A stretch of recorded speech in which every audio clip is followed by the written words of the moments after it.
to our weekly podcast, our serious spirituality. Not so serious. Clearly, not so spirituality spiritual. podcast. Yeah, whatever words. I am your host, Halina Schriefer.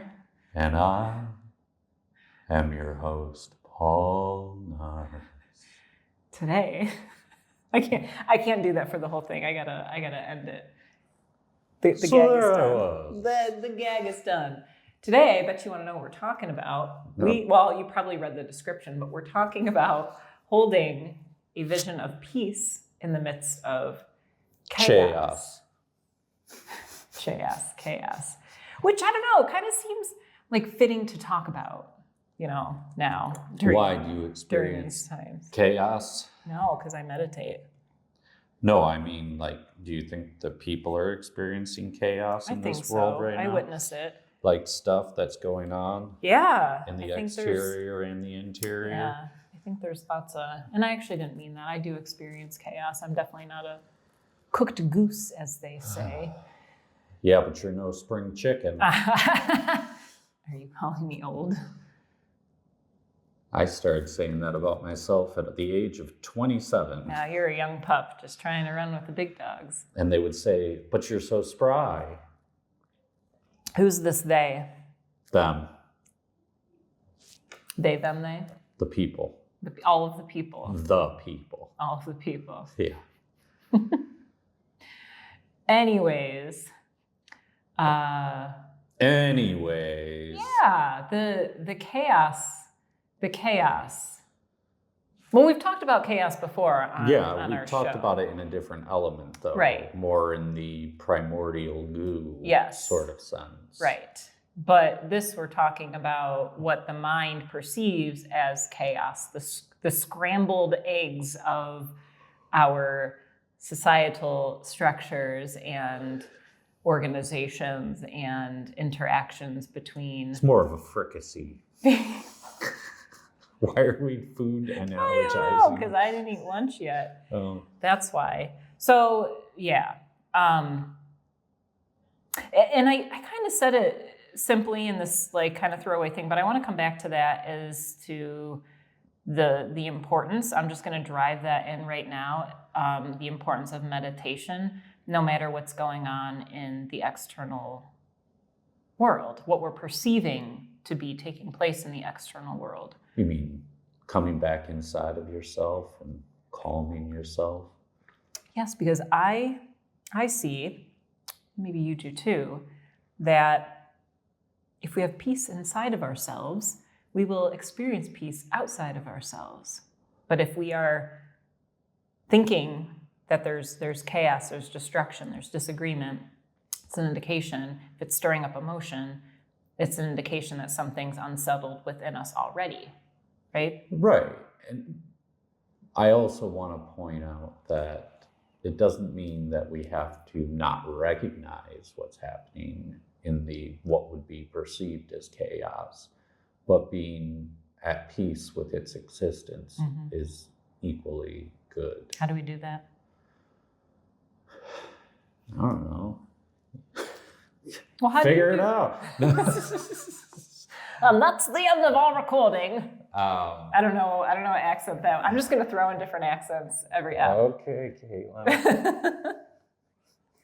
This is really good tea, but yeah. So how do you, what is your practice if you are? And we'll kind of talk about a little bit what's going on in our world, but let's go back a couple months to the election, and there was lots and lots of stirring happening.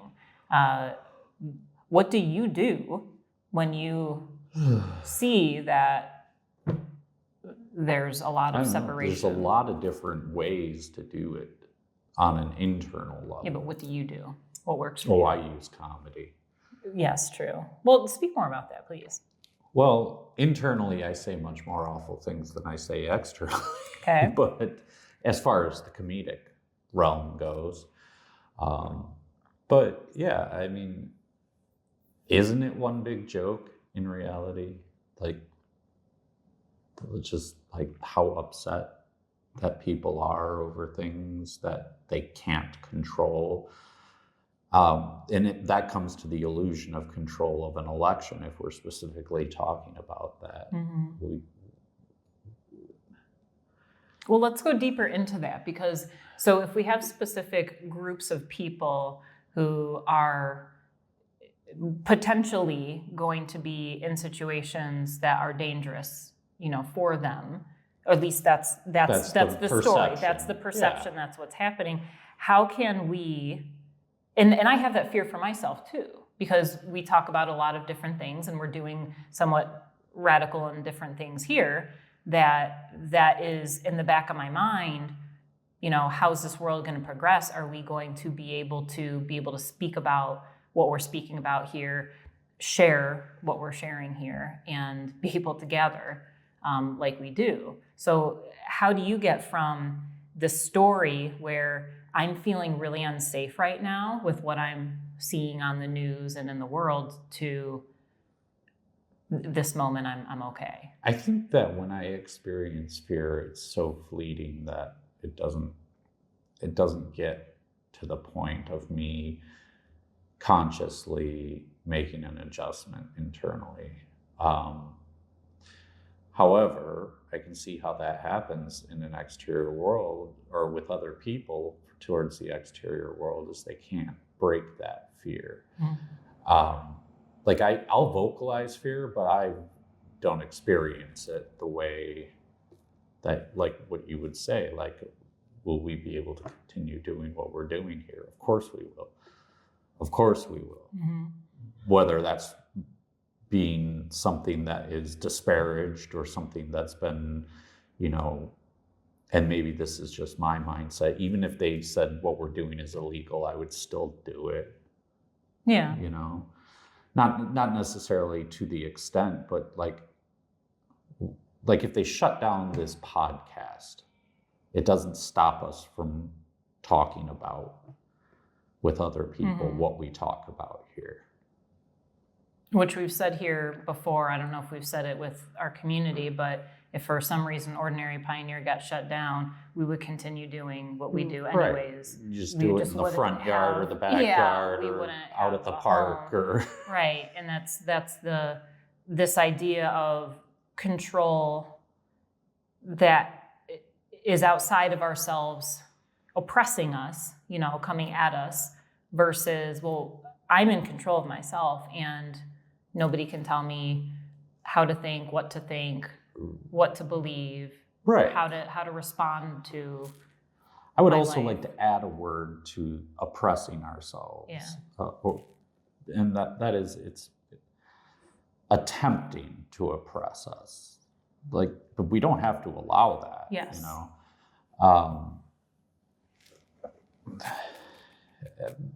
Take it out of the context of us here. There's always going to be opinions and disagreements in this world, and feeling oppressed is an option that we choose. Mm-hmm. They can attempt to oppress, but that doesn't mean that you have to accept that oppression as part of who you are. Whether this is universally acceptable, that thought mentality is universally acceptable, is really solely based on yourself and your ability to accept I'm trying to figure out how to say this, but say it in the nicest way possible. It's if someone disagrees with you, I guess we can break it down to that, the mm-hmm. easiest form. You're in a conversation with somebody and they disagree with you. Who cares? You move past that and you continue talking about other things. If they're a friend, and they're still going to be your friend. Mm-hmm. And if they're not a friend, then they're not going to be your friend. And they probably never were to begin with. And that's an indication if we respond, and I think this was the last episode we talked about this, maybe 2 episodes ago, but in times of disagreement, if we have a reaction to somebody disagreeing, what's the story that we're creating about that disagreement? That this person is going to abandon me, right? That they don't accept me for who I am, what is that story to come up? So something that we could witness is when we have an emotional reaction to an event or, somebody saying something that's disagreeable with us, it's not about what they said that we can bring emphasis to that, but then therein lies the chaos. To go deeper into that spiritually means to recognize the part of ourselves that feels unsafe. What is that story that this person is bringing up inside of ourselves that perhaps we can change to come into a place of peace, to come back to where we feel safe? Yeah, and I think that's the difference between our reaction and their action. Like, does somebody just say, I disagree, and then you move on? Or do they say, I disagree, and then we can no longer speak or be around each other anymore? And even with that, what's the big deal with that? Right. Just move and on. It's hard. I'm not to downplay this, and I've had many stories of this happening in my life. However, do we want to be closely linked with people who do not accept us for who we are? Right. And that's what's the saying? I think it's like the 5 people you're closest to is an indication of like who you are becoming or who you are at that time. I don't know. There's some, right. So within those 5 people, if a handful of those people or even one, we're clinging to this relationship because we don't want to experience life without them, well, we're living in chaos. We're keeping the story alive within us that says, I'm not good enough, I'm not acceptable with the way that I am, by keeping this person closely to us. But when we let that go and we start to build this soul family of only people who, and it doesn't necessarily have to be shared beliefs even, but people who accept us for who we are, well, I mean, that right there introduces a ton of peace. Right. Well, like, think about it like this, like, and you can judge the 5 people in your life, the 5 most people you're closest to. Some of them are just there to learn from you as well, and that's the purpose. They're stepping towards your direction and you're stepping towards their direction. That's fine, but that's like, think about it like this. That's why as we get older, we tend to have less close relationships with people that are younger. And that's because it's hard to put yourself in a position where you want to revert. And if you're trying to revert back to that mentality or that understanding of life, there's a deeper underlying meaning to that, and that is some sort of loss or issue within yourself that has not been addressed towards your younger self. That doesn't mean you don't have friends that are younger than you. It's just they're not part of your closest network. Yeah. I don't know. That's just something that popped into my head about what you were saying. Yeah. And with our relationships, there's a lot of restructuring happening right now with relationships and environments and all kinds of things, and you have your own story. This is a prime time to realize how we want our life to be restructured.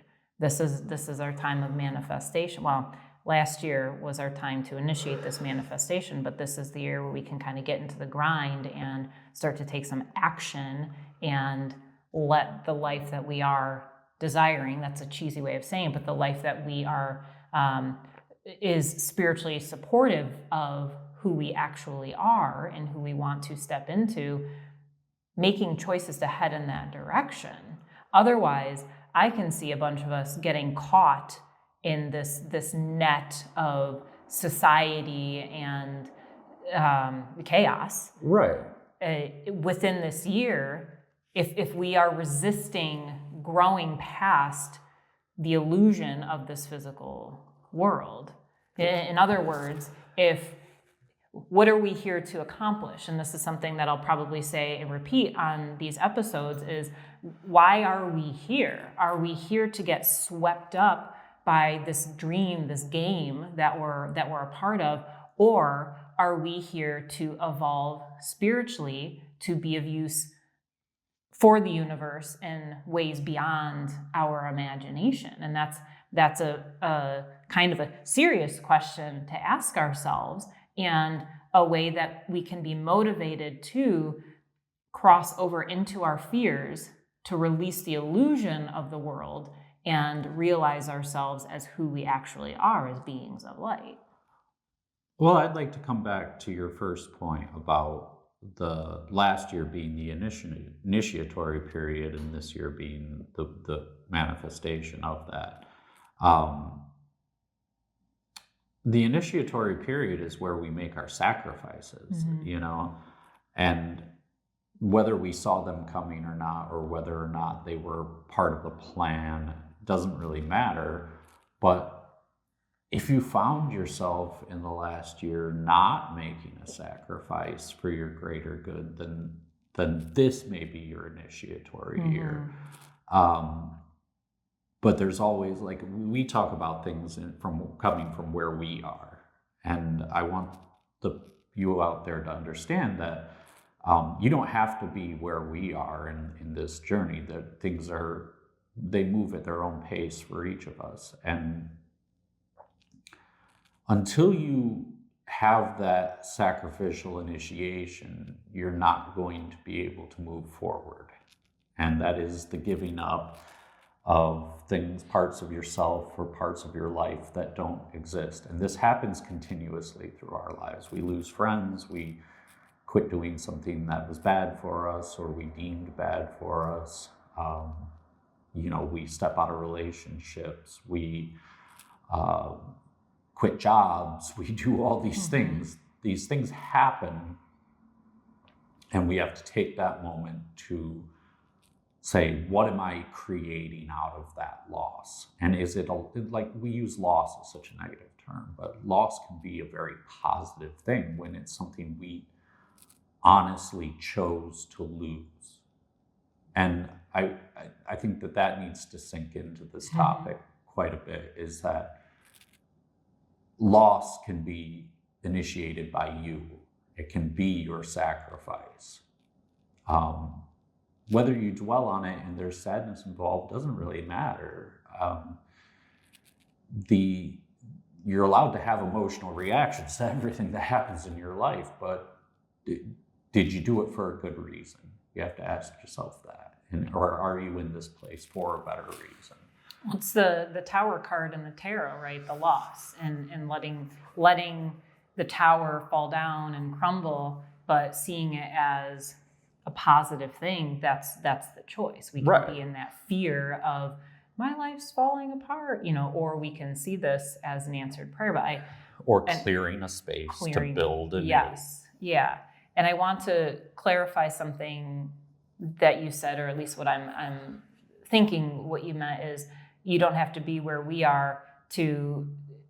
What I'm thinking that you're meaning, based on knowing our stories, is that we have made many changes throughout our existence in this life, that maybe they were very difficult decisions, but we've let the tower crumble many times over and over and over again, and this is the lifestyle that has been very difficult, but we've stepped into that at this point. So not to say that I want to release this idea of hierarchy or comparative nature. If this is kind of an asterisk with what we talk about on these episodes. Please don't look at us as they have it figured out, or all this. We have made many, many changes in our lives to create space in our lives to be able to serve you, the greater community, in this way. That is our path, as your path is just as sacred, and all the choices and sacrifices that you've made, ours may look a little bit different, but not to say that one is better for the other. We're all creating this perfect path for us to be able to serve in whatever way Spirit is guiding us into. And I think the better way to say what I said from my point of view would be that every time we make a sacrifice, it doesn't matter when it happened or anything.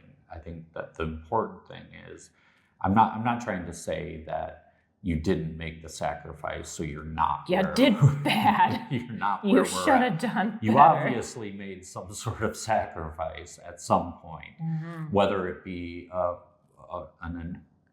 very subtle one in the way of saying, like, I'm not going to say anything about that thing that person said. And that's huge. Right. You don't look at it as a big moment because it's such a subtle thing that you did. And maybe no one else looks at it that way, but I want you to be able to take a moment to recognize how big of a step those little sacrifices, or quote unquote little sacrifices are. Simple choices that we've made. Going back to seeing loss as a positive, I was talking to a friend the other day who was in the midst of chaos and a life shift that they're presented with. And I had said to them, which I think kind of pissed them off a little bit, but I said, well, this is your answered prayer. I know it doesn't seem like that because there's a lot of fear, there's a lot of unknown that you're stepping into, but this is answering a prayer that you prayed previously, and this is clearing space for you to move forward. It forces us to move forward in a way, but really everything is divinely aligned, even if it catches us off guard. You know, if we pray to be able to open up a healing space, and then we get fired from our job, but then we complain about it, but then we have all of this time to live our life and to create our healing space, you know? So certain things like that present themselves as, you know, the mind might think it's a negative thing or a bad, tragic thing that happens, but what it's doing, it's clearing the path for you to step into whatever it is that you asked for divine orchestration in. Right. I also want to touch on the fact that people who find themselves caught in a perpetual loop of, well, my life's not improving, it's not improving, it's not improving. Well, what sacrifices have you made to change that? Yeah. And this all, I want to say that this is all kind of a preface to the finding peace and positivity in the chaos, because we haven't really touched on that part of it yet. And it really is, I want to say, solely about knowing you're on the path. That's how you stay grounded. That's how you stay at peace, find peace in the chaos, is through knowing that you are on a path. Like, it doesn't matter whether you think that path was designed for you or whether you think you design it yourself. You are on that path, and all those, going back to episode 1, all the little roads you take to get back to where you are all part of your path. And it doesn't matter whether it was designed by you or for you. It is about knowing that you're on it. That's where the positivity can be. You know, some people like adventure, some people don't. And that's great. But it is one big adventure. Just remember that. Like, every day, every moment, every morning that you wake up is the start of that adventure continuing, in the 3-dimensional sense, at least. In the spiritual sense, it never ends. Every dream you have is an adventure. Every fear you have is an adventure. And if you can look at it that way, you can find the positivity in that. Very well said. And am I understanding correctly that we can never get off of the path? Right, yeah. There is no end or beginning to the path, you know? I mean, if you break it down on a subatomic level, we never didn't exist. Yeah. Like, and I mean that as every bit of our being, our physical being, has always existed in some shape or form. And even if we are experiencing chaos in this moment, what existence teaches us is impermanence, that this could be the most uncomfortable stage of your life, and yet it's impermanent. So it will change and evolve, and you won't feel like this forever. Even though, it may feel like that. I experience for myself with physical healing, and others I talk to as well is the thought of, I'm going to feel like this forever. Like, this is it. This is it.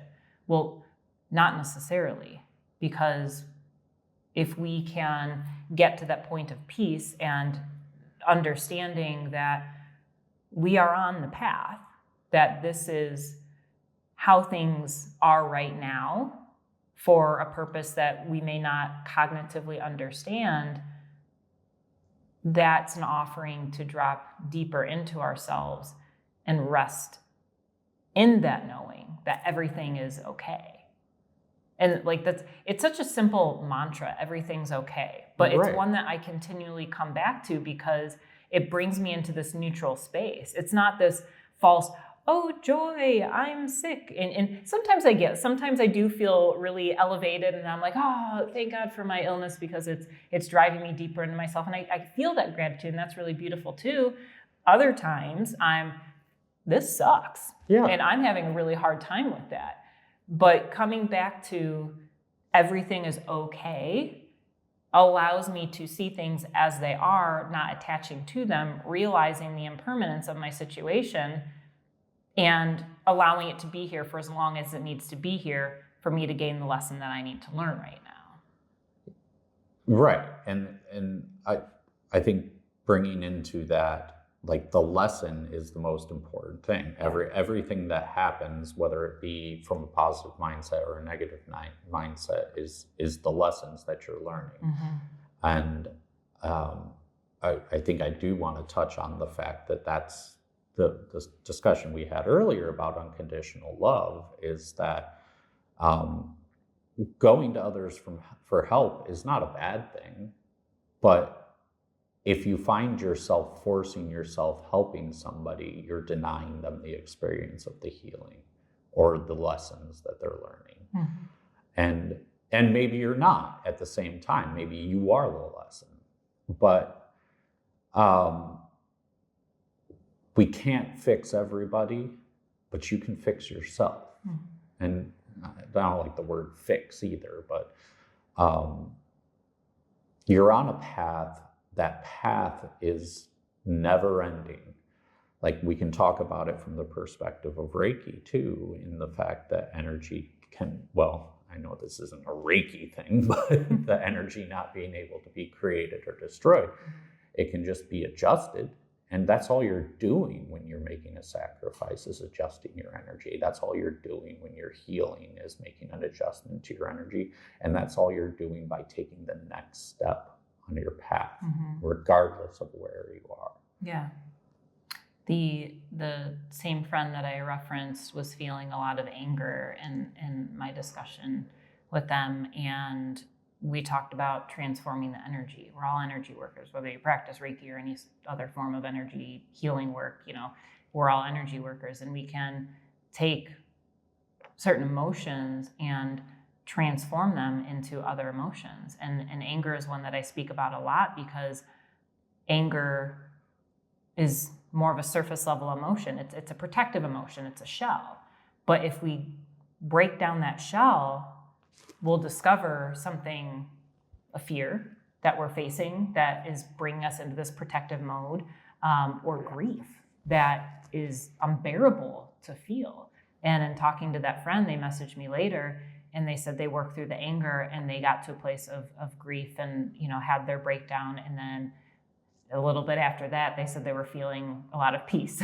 So that's this progression that we can go into. We could be really angry about what's happening as we see this world transform.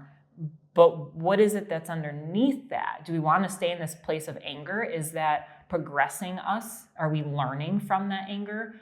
Or can we go beneath that anger to the core of our being to see, what are we really fearful of? What is terrifying us right now that is keeping us in this protective state? And once we get to the core of that and we remember who we are as divine beings, everything becomes okay. We see the orchestration of the universe. We have this mandala behind the camera right now that I'm gazing at right now, because that's what it is. The closer we get into the core and we transform the core of that mandala, everything else from there begins to pan out, and our world begins to change from that of chaos to that of peace. But we have to get to that core first. And maybe one day we'll show you what mandala we're talking about. But I've been studying it while we've been here as well, and finding myself knowing that it is symmetrical, but there are unseen parts to the symmetry. And at first it bothered me, and then I was just like, okay, whatever. If you look at our previous episodes, you'll see the mandala that you'll we're see talking it about. behind us. Yeah. But yeah, I don't know. However we react to whatever is happening, if you can take yourself as you are right now and just sit down and analyze where you were before and then continue through that path, and really see every step that was taken to get to where you are, you would see a lot more happiness than you would see sadness. And maybe not. Maybe you'd see a perfect balance, and that's just as equal and okay. But if you recognize it from the place of equality or a place of more happiness, it's better than seeing it from the place of all the anger than anything else, or all the sadness for that matter. Yeah. As long as you can stay in a place that is balanced or positive leaning, I guess, then you're doing well with the chaos. I want to introduce a practice with this.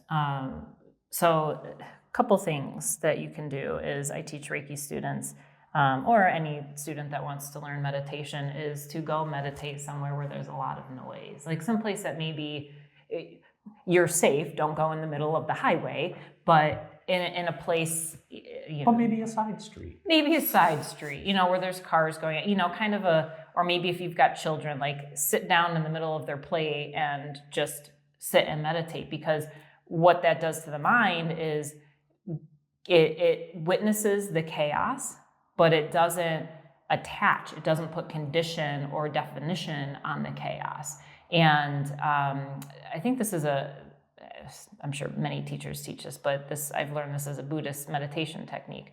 I like to go to like the park with a playground or something where I can hear kids kind of off in the distance, something with distraction, or you can create distraction. But going into your meditation, allowing the chaos, the sounds to be there, and then still coming back to your breath or whatever it is that you're putting your drishti on, your focus on. So if you can, in the midst of the chaos around you, continue to focus on your breath, that allows you to take that into situations where maybe you wouldn't feel safe traditionally, but you're able to still breathe into that. This is for those of us who experience social anxiety or have panic attacks when we're around a lot of people. What do? I breathe. I come into my body. I come into my breath. And I realize, I ask myself, where am I? Oh, I'm right here. I'm not there in all of the energy and the people and the sounds and the lights and all that. I am right here. So a practical exercise that you can do. The simplicity of this too, if you are in a situation like a party where there is a lot of chaos, or somebody says something, that makes you feel uncomfortable in a group discussion, don't let the mind run with that. Come back to the breath. Just take a moment to tune into the energy of your being. And then maybe from there, you'll automatically get this knowing of, oh, this is what I'm feeling. This is where my work is. Maybe compassion will come up. Oh, they didn't mean it this way. Now I see what they meant. It wasn't about me. It was about something that they were feeling really fearful about. Understanding can come on the other side of that. But we have to get the mind to calm the F down in order for us to come into that place of peace to begin with. So in other words, if the mind's in chaos, you're going to see your world in chaos. If the mind's at peace, if it's open, you're going to see the world transform and be more peaceful. And I think directing that thought process a little bit, at least from my perspective, differently or more pointedly, is that all of the things you described that are causing that, more or less the chaos in your mind, are your fears. But what is the ultimate fear? And for a lot of people, the ultimate fear is death. And you have to know that's inevitable. And I'm going to tell you the reason why this thought process comes up, and it's from a joking perspective of sitting in traffic or on a side street in the middle of the street. And, you know, how much peace can you have before that truck hits you? You know, like, if you represent the truck as death, which it obviously would probably be, how much peace do you want to have? And you know the fact that you could sit there and not be at peace with it, but why? What's the scariness? And then also on top of that, we're talking about meditating in a place where there's a lot of noise. What does that noise represent? Nothing more than the fears that we exist in. So but do you sit in a room that's full of noise and actually experience fear? No, you experience anxiety. But what is anxiety? Anxiety is fear, usually of being judged, if it's a party or something like that. And tracing judgment back. Right. That's, you know, if we are being judged, that this is primal fear. If we are being judged, we will be exiled from our tribe, which means we're alone, we have no resources, we have no community, and that equals death. Like everything, thank you for bringing that up, everything comes back to death. Yeah, which is it's embedded within us. It's not anything that we can necessarily need to heal from, but we can realize that this is what the fear is pointing to. Oh, I'm fearing death right now. Am I going to attach to that fear, or am I going to realize that's the energy that's present, and then move past that? And also, if we want to come back to not just the tarot description of things, but what is death? Death isn't the end, it's a transition. I mean, that's really all it is a transition. So you can say, you walk out of a room and close a door, that is also death. So what is the fear that is being brought up? Like, truly, if you get it to the point of your personal life and death, why is that any scarier than walking out of a room? Because you're just walking into another space or moving into another space. And we feed that fear by the story within the mind. Right. If we realize the fear and respond with, this is the worst thing ever, this is going to lead to all of the different things that could happen, you know, and then it's my death. Or can we realize, I coached somebody on this the other day that was an inspiration from a Michael Singer teaching, but if we're experiencing anxiety, and I've been practicing this week too, so I invite you to join me with it, I then ask myself, where's the anxiety? And I'll just take a pause and we could just do this together. So if you're experiencing anxiety or anger or something that you feel a visceral reaction in the body, and ask, where am I experiencing this anxiety, or where is this anxiety? Show it to me. And then the mind will go, well, it's right here in my solar plexus, or it's right here in my stomach, or it's right here in my heart. Okay, well, the body is reacting to that said anxiety. So where is the anxiety? And if we keep trying to trace it and try to look for it, we'll find that we can't actually find it. There's nothing there to hold on to, which means that that idea of anxiety that exists is simply energy. And if it's simply energy, why are we calling it anxiety to begin with? We get to choose how to place that energy. You know, heat is just heat. We can define it as dangerous. We can define it as warmth. We can define it as survival. We can define it as something to create tools. We get to choose how to use that. Well, anxiety would be the same way. This energy would be the same way. So we're choosing to label this neutral energy as anxiety. But if we go into that space where we feel it as energy and allow it to exist there, it loses its power.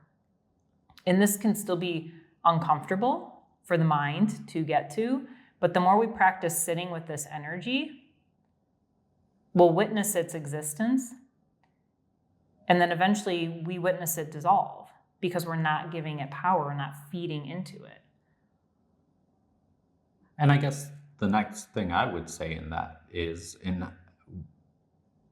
that basically is just the simple fact of a way to recognize polarity. And is fear nothing more than what your scales represent in the sense of polarity? Because if you're going to use heat as the example, where is it too hot? That's your own perception, but you can change your perception of things. Mm-hmm. And that's the beauty of life. That's the beauty of existing, is being able to find, if we're talking about heat and we put it right in the middle where it's comfortable for us, it doesn't matter what the temperature is. Mm-hmm. What matters is where we're comfortable and at peace. So shifting the scales is your ability. That's all in your perception. Will you explain polarity from the Hermetic perspective? Well, it's not just from the Hermetic perspective, but that's the easiest example, right. Is that if you look at a thermometer and it has every single temperature listed out on it, where does hot become hot? And where does cold become cold? There is no point except in your own perception. Mm-hmm. Where also with, say, love and anger, how much do you truly love somebody is based on, or be mad at somebody, is based on a scale that is the same energy. It is, in fact, just love. So we can, were you going to say more with that? Yeah, all I would say is that love is based, how much you love an individual or a situation or a pet is based solely on a scale of your perception. Mm-hmm. And that scale also holds in it madness, anger, sadness, hatred even, mm-hmm. which, despite the fact that I would never describe it as something I would ever truly say about something or someone, but it exists in the world because the word exists. So think about it like the difference between loving a pet versus loving a person doesn't necessarily mean that the scales, or that you love one more than the other. It just depends on the moment and the amount of things that have happened between the two of you, especially in recent moments, I guess, which doesn't even matter either. Something you've taught me too with the scale, if we look at it as black and white, that right. If there is joy on one side and grief on the other side, that we can flip the switch because it is the same energy. If right. they are, they're the exact same thing. Right. So if they're, and this is like the interesting thing psychologically with bipolar. You know, there's this jump in. It's like a prime example of this, and I think we all can experience levels of bipolar throughout our lives when there's a lot of energy happening. But if we are in times of great depression, but then all of a sudden something happens that is like our saving grace, we very easily jump to that, oh, wow, like this. It's the polar opposite of whatever energy we were experiencing, right? So it would be like a pendulum. If we're on one side and we call this side depression and this side is total excitement and joy and zest for life, the pendulum swings, but that whole cycle is that same energy. But we get to choose if we work with it to go onto one side of the pendulum or onto the other side. Right. Like I've realized in my journey with depression, it actually means I'm extremely joyful, but I don't know how to experience joy because I don't know how to accept joy into my life. And maybe that's not it, though. Maybe, like, truthfully, if you look at it from my perspective and, like, the way people say that I don't react to anything, mm-hmm. like, it seems like I never get excited. But that's equally true in the fact that I never get too sad either. Yeah. So it's because it's not because I'm good at controlling that. It's just the way I've always been. But the truth of the matter is that I don't shift my pole when it comes to things like depression or excitement. My pole always is at peace. And every once in a while it ticks up or ticks down. But I don't see that as a bad thing either. No, neither. And I have, as some may say, a dramatic personality. Yes, because you may. And don't think I don't either, but because you'll know that just. Well, yeah, and I'm more outward with my expression, but that's the joy. And I'm glad you said that, because I realized that about myself recently too. Of would I have it any other way? My personality doesn't fit with that, like what with your how your personality natural is, with this like kind of neutral state. I would get very bored in my mind being in that space, because I love to, as difficult as it seems like it is sometimes, I love to experience a full range of emotions in my heart. Not only that, but expressing them outward. So you'll see me cry a lot. You'll see, like, it's all of that.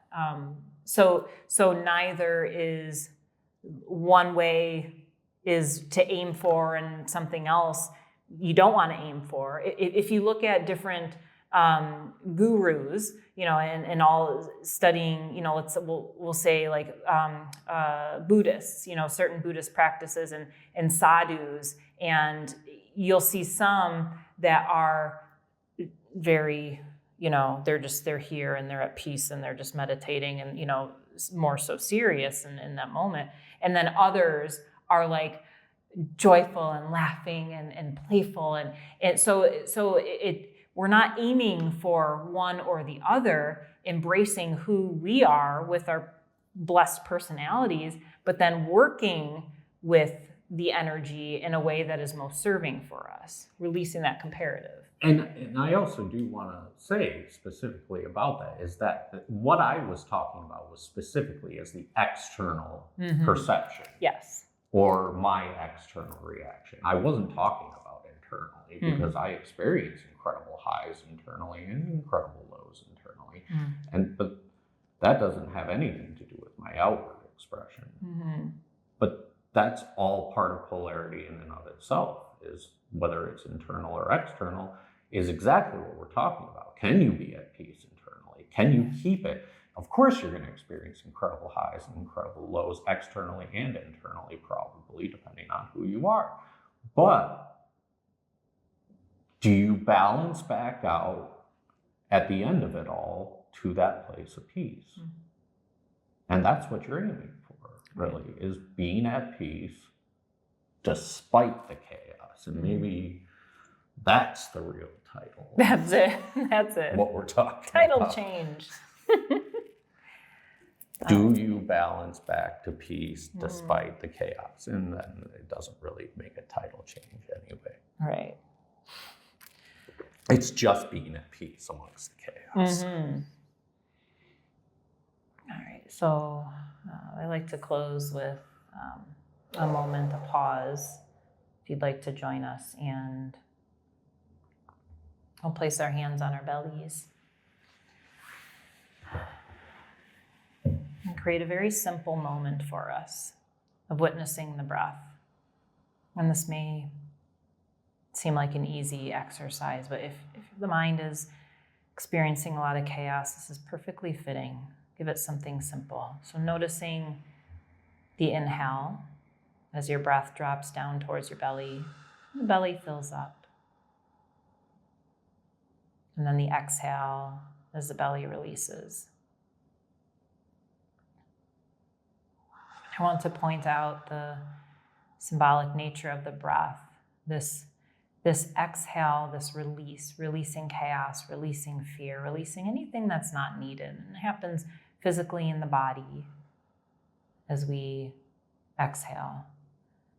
But then on the exhale, it's always followed by that inhale, creating that space and filling that space with new life, new opportunity, all of what we need.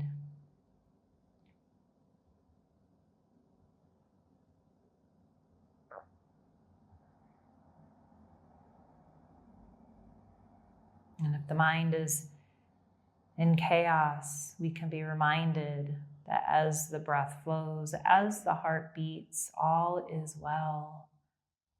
We are here in this moment.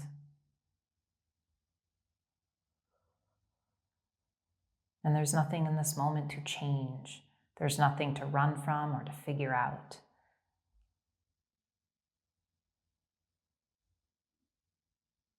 This moment is perfect, right here. And we'll give thanks for that. Together, we'll take a deep breath in and release.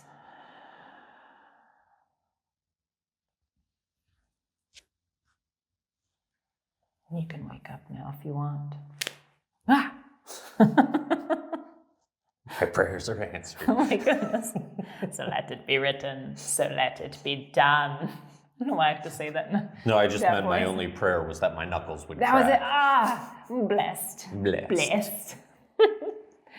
Thank you for joining us, our dear, dear friends on the other side of this computer device called a cell phone. And Slash camera. Slash calculator. Slash computer.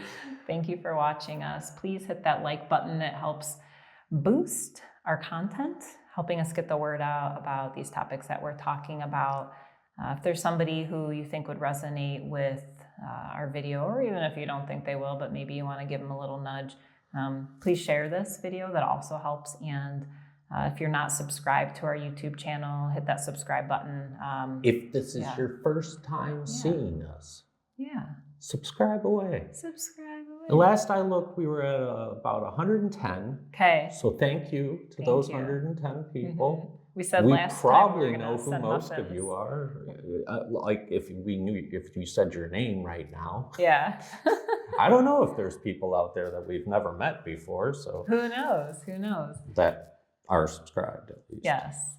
And if you have any questions about what we talked about today, please add those in the comments. Share with us what resonates with you. That's going to help us kind of veer these topics towards what you want. And if you have any things that you want us to discuss, please put those in the comments as well. So we have a list growing of different things that we want to talk about, but we would love more so to hear from you and what specifically you would like us we have a list, but to it's chat about. Running out. Yeah. We'll also, I do want to say, if we have never met you in person and you're out there watching this video, that is an awesome way. Please introduce yourself in the comments. Tell us a little bit about yourself and tell us what you'd like us to talk about or like to hear us talk about. Maybe you have a specific question. That's fine too. Yeah, it's a perfect way to engage. And I also invite you to visit our website, ordinarypioneer.com. You'll get information about our spiritual healing community in the little town of White House, Ohio. We are a nonprofit that was one of those community, accents. and we rely on generous donations from our community to allow us to operate off of what's called the gift economy. And so our practice here is to invite people into the space regardless of their ability to pay for classes, for sessions. And so your generous donation fuels our mission to be able to support the community in a really big way and support those with lower or even no income. So any dollar amount is extremely helpful for our mission. So we give thanks to those who have donated, and we invite you to tune into your heart as to a dollar amount that feels best. And you can send that donation to ordinarypioneer.com. Also, I do want to say one more thing. Please do. If you do live in the little town of White House, Ohio, I don't want you to think that Halina's accent or mine there was any sort of disparaging way of saying that's how everybody talks here, or anything else disparaging. We could be hiding British accents right now, and yeah, you would never You would know. never know. I'm that good. Well, crikey. Oh wait, that's Australian, isn't it? Yeah. Okay. Yeah, Wow, maybe I should you are stop. not very Maybe I good. should stop with the accents. Anyways, in seriousness, we really express our gratitude for you participating with us in this way, and we look forward to seeing you next week. Please check out our past videos, and yeah. Yep. Thank you. Thank you. Just thanks. Namaste.